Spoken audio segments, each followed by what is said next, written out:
Our next speaker is Michael Lesher, who's a professor of economic geology and the research chair in mineral exploration in the Mineral Exploration Research Center, Hartgill School of Earth Sciences, and the Goodman School of Mines at Laurentian University.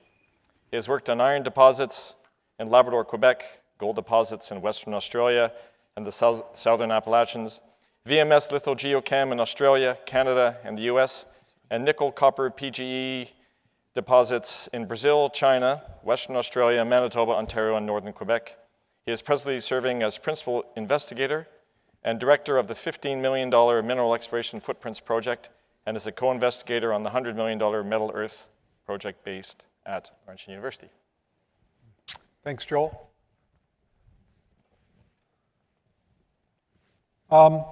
And thanks to you and Alan for inviting me to talk in this session. I want to talk a little bit about the Exploration Footprints Project, which is about some of the things we've heard about during this meeting, the importance of collaborative work and machine learning and data integration. The approach here was, in fact, that no one can do that all, and so we put together a large team to address each component. So we have experts in each area, and everybody's working together. And we picked 3 study sites, as we'll see, and I'll provide you with some of the preliminary results of the project, effectively back to March of this year. And that's the results that are summarized in the volume, and there'll be more to come. So I'll give you an overview of the network. I'll give you the summary, as I mentioned, that's basically in the volume in more detail. Note that this project covers 2 of the 3 key aspects that Paul Agnew identified in the plenary session on Monday, that there are workflows that we're developing for the detection of distal halos. We're developing workflows for the development of robust vectoring tools. And we're doing some work on regional fertility, but it's not really an objective or deliverable. It's sort of in tandem and background information. And we have a full-day workshop, so I'll be showing very few details here, and all of the nitty-gritty details will be shown in the workshop. This is the group, lots of people at lots of universities, training a large number of HQP, and we have a wide range of sponsors ranging from major mining companies down to a variety of different service companies. And they've all been integral in sort of keeping us on track, defining some of the objectives, and monitoring our progress. We have an administrative structure that includes a board of directors, a scientific advisory board, and subject matter experts in the companies. And all of these have been really critical, as I mentioned, in sort of keeping the project on track. This is the amount of funding we raised. At the time, that was the largest CRD project ever awarded by NSERC. Of course, we were eclipsed quite a lot by Metal Earth after that. The objectives are basically to develop comprehensive, robust models of the footprints of large-scale ore-forming systems, to develop novel methods for integrating and interrogating multiple data sets, and identify the best combinations of all the various types of geochemical data and tools to detect the footprints of major ore-forming systems.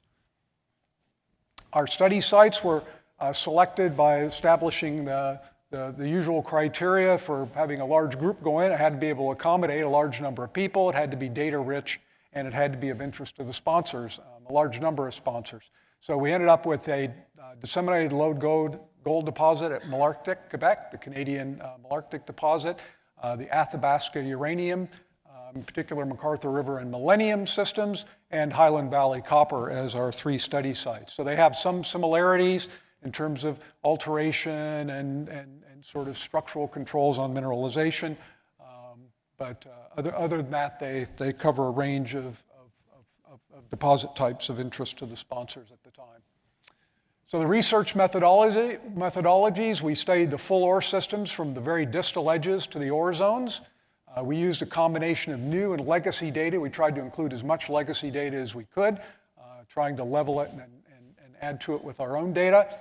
The 3D data, we weren't able to study the whole volume, of course, with new samples, but we basically used representative cross-sections and surface level plans, and then used those and new data collected on those to then take advantage of all the 3D data that's available from, for example, geophysical results. And most importantly, we had the same teams of researchers in many cases, certainly the technical groups that worked on all 3 sites. So there was a lot of of knowledge that went back and forth that way. So this is how the group things worked out. We had integrative science groups with experts in each of these areas here. We had the 3 research sites, and then all that data is being integrated not only on a site level, but a pan-project level. All the subprojects had a common focus in terms of integrating existing data sets, identifying the key sections that I mentioned, lots of new data, and importantly, multi-parameter data. So we analyzed every sample that was collected for the kitchen sink to make sure that we had a very robust data set that we could then use as the training set for all the legacy data that was available in these. And the goal, of course, is to identify unique combinations of parameters at the appropriate scales to be able to detect the ore bodies from their distal halos all into their high-grade cores.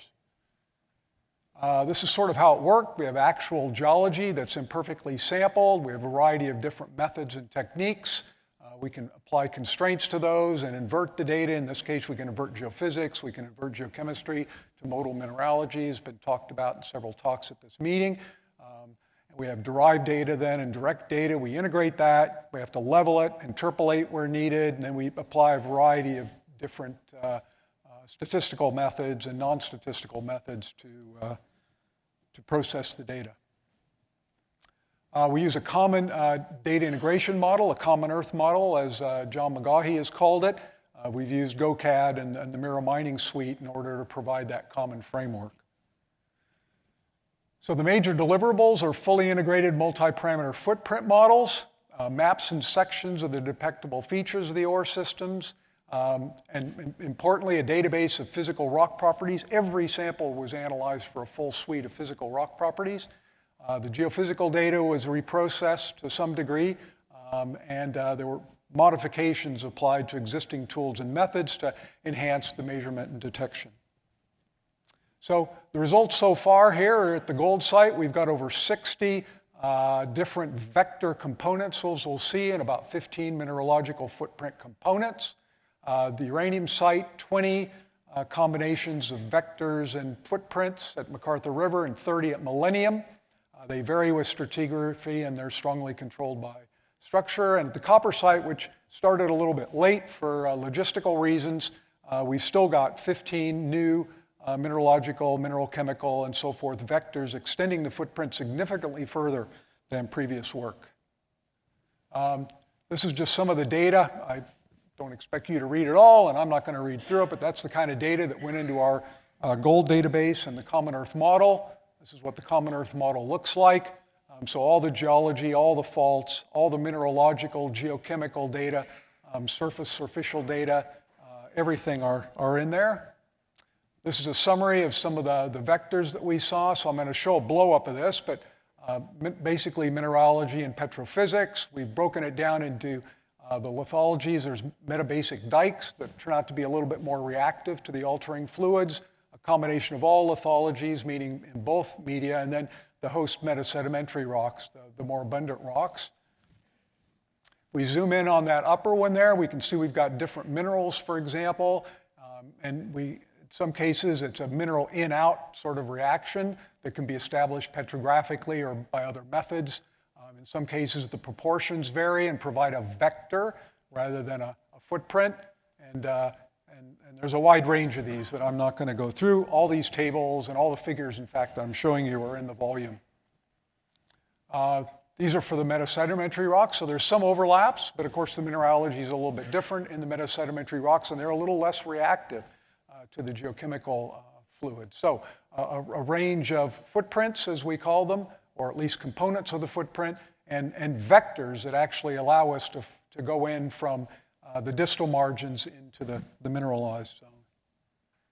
This is a schematic showing that, so I won't read all of these, but these are some of the footprints up here. So minerals in and minerals out, which vary with distance, and then mass gains and large ion lithophile elements and light rare earths, for example, increasing biotite and decreasing density, and so forth. So these are all in the volume. Same with uranium, wide range of data of every type. This is the Common Earth model there, VTEM survey, tempest inversion, faults, sample locations, which are focused mainly along the corridors that have been defined by the geophysics. So the less data rich outside of MacArthur River and Millennium up here, and could find most of these corridors. But nonetheless, we can put together some good sections here, which I'll show you. But here's the summary, the type of methods that we used, the indicator and the vector. And it varies a little bit from stratigraphic unit, but extends all the way up through the Manitou Falls Formation, as we'll see in a second. And these are the extents of these vectors or footprints. So this is a little cartoon showing that. I'll zoom in on this. So this is the ore deposits are down here along the unconformity. And then these are the Manitou Falls A, B, C, and D units. So if we zoom in on the lower part, you can see that these vectors are various ratios. Here are lead isotopes and so forth, changes in mineral compositions. Even up in the upper part of the system, we see these changes. So even up in the highest parts of the stratigraphy. Coppersite, again, wide range of data. This is what the Common Earth model looks like. In this case, there's a constrained joint magnetic gravity inversion, a lithoprobe line that was included, and 3D unconstrained IP inversion, things like that. All that's included in the Common Earth model and in the Geoscience Integrator database. This is a summary of the coppersite, so whole rock, various minerals. In terms of what the parameters are varying here, these are the methods that were used to do the analytical work, and some of the vectors. You can see there's a wide range of sensitivity over these things, so it's possible actually just to zoom in. And this is without doing any data integration. These are just the individual footprint components. So this is what that footprint looks like. It's a little bit more complicated. There's some structure. The Lornex fault here separates some of the different porphyry copper centers, but we can see changes in chargeability, sodium-potassium ratio, LOI, amount of carbon, and so forth, textural and geochemical variations in white mica, chloride epidote, and so forth. So we can define zones here with these distances that are indicated in here and changes in the mineralogy that allow us to vector into the mineralization. As I mentioned, we're able to go out and see further out than has been in the past. Data integration, this is something I can't talk to you much about because it's still ongoing and wasn't at a particularly advanced stage back at the point where the blackout period entered. But we're basically using Geoscience Integrator to manage all the data, then, as opposed to all the flat files that we started out with. As I mentioned, we're using GoCAD. The machine learning is using a variety of unsupervised and supervised methods. I'll just show you one example, a hierarchical clustering example. That's up here. And so this is a pretty early stage data set that we ran through this. This is called a heat map, where we're doing basically clustering of the different portable XRF, in this case, elements. And then we also run a cluster analysis on the various samples, of which there are almost 4,000 here, and determine their similarities. And then up here, as I'll show you in a second, then this is the so-called heat map. These are what are used by the DNA people to see patterns in their data when there's a lot of data and difficult to see otherwise. And then a variety of metrics here that I'll show you in a second. So we zoom in on the upper part. It shows a cluster heat map of as I mentioned, portable XRF data, and it's broken down into 6 broad clusters here. So there's, like I said, the better part of 4,000 samples in here that have then been clustered through a k-means clustering process.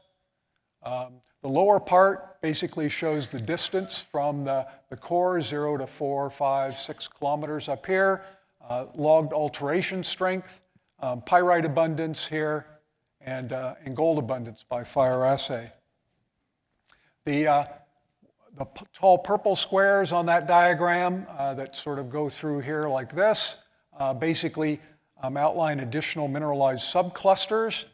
The red circles here outline subpopulations of samples occurring at the same similar distance from the deposit center.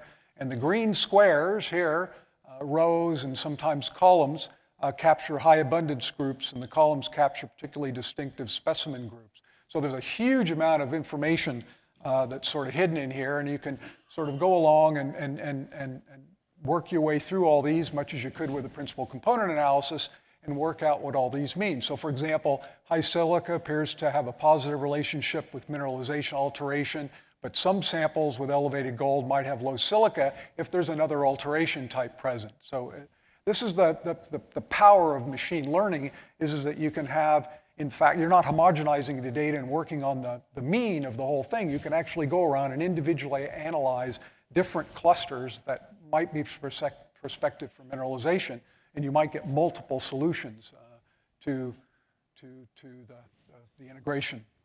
High irons often correlated with high sulfur peaks, but sometimes it's with just the presence of iron-bearing carbonate. So that's a good example where you need to look at more than one data set. High potassium rubidium correlates well with mineralization subcases, but not in the ones dominated by high silica, and so forth. So really, the cluster heat map is really important because not only does it do all this, but it allows the detection of enrichments in the relative abundance of elements distal to and unrelated to mineralization. So there's more on this in the volume. So in summary, we've identified dozens of footprint components and vectors. Some are similar across the sites. I didn't really highlight this at the time, but gold and uranium are both strongly associated with changes in structure. So not particular structures, but just variability. You can just map out the variability in the structural orientations of the rocks, and that's a footprint indicator. And then the alteration's actually broadly similar at the gold and copper site. So we've produced a lot of talks and posters so far. Several papers have been published. Many more are in press. There's lots in review and many in preparation. This is all student work. So of course they're busy publishing their theses and working up till the last minute on the project, of course. And the publications, when they come out, will be posted on our website. Thanks very much.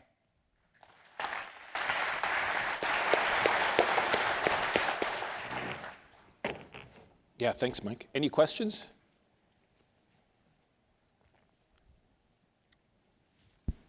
About 10 minutes. Yeah. Well, I've got one. Mike, like you and your team have sort of done the heavy lifting for the last few years on integration of all the data, which is the theme of this conference. And I was just wondering if you had any advice after going through this for 3 or 4 years on somebody who was setting out on this, how to get the people involved, the software and the analysis. Yeah, I think the most important thing is you have to realize that you need a large team to do this because you need experts in each of the areas. It doesn't do any good to have, I think Cam Quaig pointed this out the other day, is it's really good to have people who can span disciplines, but those sort of people are rare, and even then it's difficult, as we all know, to be an expert in any one area, and so you need a big team to do it, and there were a lot of challenges in that. We were lucky, we picked a lot of people that were happy to work together, and they worked together remarkably well. It wasn't perfect, but it was pretty close to perfect, so that's the first thing.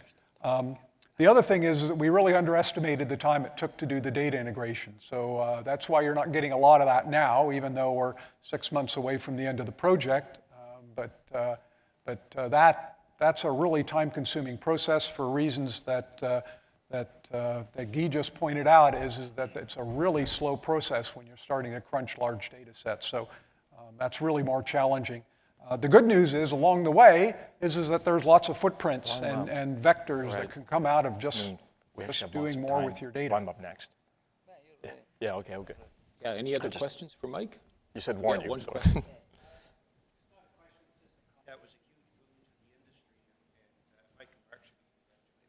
Yeah, and just for those that couldn't hear it, the comment was that as part of the program, there was a very strong emphasis on having the students and the graduate students together at all the meetings for all the integration. They just weren't contributing their little bit and throwing it into the machine. They were there for all the parts of the model building and the data integration. And the key aspect of this was to train a whole bunch of people who know how to do this. So there was I don't know how many of them, Mike, but there must have been, how many students in total? You had the number up there. 70. Yeah, so 70 students who hopefully know how to do this stuff. Any more questions? Okay, we're ready. Go ahead, Joe. You want me to go? I'll do a 1-minute introduction and then we'll. I mean, we still have 5 minutes to go, right? Is it 5 minutes? Yeah, it's 11:30.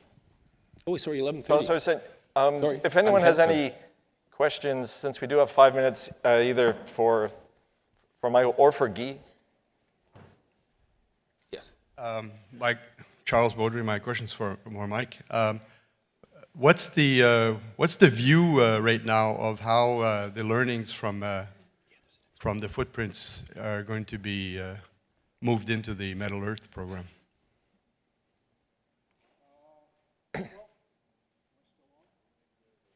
Just go to here, Mike. Not sure that's on either. There we go. Yeah, well, Metal Earth's really a slightly different animal. The idea of Metal Earth is to determine prospective and non-prospective, or find out what characteristics are difference between highly mineralized and weakly mineralized greenstone belts. So if you go in parts of the Superior Province, for example, there's lots of gold. Other parts there's none. Other parts there's lots of VMS. Other parts there's none. Some places you've got high chrome, like in the Ring of Fire, and almost none in the Abitibi. So the goal of Metal Earth is to study that, and that's actually a deeper crustal structure sort of thing in terms of fertility and structure and the composition of the subcontinental lithospheric mantle and that sort of thing. So it's very different scale from this. Having said that, one of the first challenges we had when we were staffing up for Metal Earth was to hire all the people who were going to be experts in these areas, and the information and the workflows that we went through to figure out what to do in footprints really helped speed that process up. So, and I'd just like to underscore again, the point Alan made is that the most important thing is communication. So we had lots of meetings and conference calls way more often than people would have liked, but it made sure that everybody knew what was going on, which is critical so that you don't have somebody off doing something that doesn't need to be done or not doing something that needs to be done by a certain time. Thanks. Any other questions? We just got another minute or so, but I've got a question for the assembled machine learning, AI experts. And we're hearing a lot about full AI now, where we're using deep learning and the recent successes of the Google Deep Thought machine. And I'm just wondering what your comments are on how ready that is to work in our field from Guy or Erwin or Mike. Anyway, Guy, what do you think?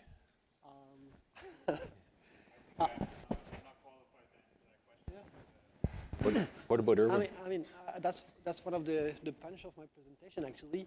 Okay, we're going to hear about it from Erwin. But anyway, we're not that deep. We're talking about deep learning a lot, but in geosciences, the data are so noisy, and also the geological interpretation are so fuzzy. It's very difficult to go very deep into the learning using those kind of algorithms. I think there are other tools that can be used with more efficiency, and I mean, there are some applications where you can use deep learning. Like if you look at scanners, images, and you want to go in very details and very reproducible data, then you can use deep learning. And so and Dr. West. Gordon West, University of Toronto. The thing you have to know about AI is that it's a very, very successful way of handling repetitive tasks, but you have to train the AI system to do the job. So if you don't know what information is necessary, or you don't have the information to train it, there's no hope of getting an AI system to solve problems that you can't understand yourself. It is fantastic if you do understand the systems on limited scale and you want to scale up to do this 1 million times, it's fantastic. But without a training set or problems where the training set that you have would actually cover the environment that you want the AI program to solve, it's dead. So Metal Earth and the programs such might generate data that you could use as training sets. Then AI might be fantastic at going and looking at the rest of, well, not the whole world, but of similar areas and so on as the training sets. But keep this in mind, that AI is about replicating the process. And you have to create the process from training sets. Yeah, okay, thanks a lot. I think we're ready to go, and I think this might be a good topic for a special conference on its own over the next few years.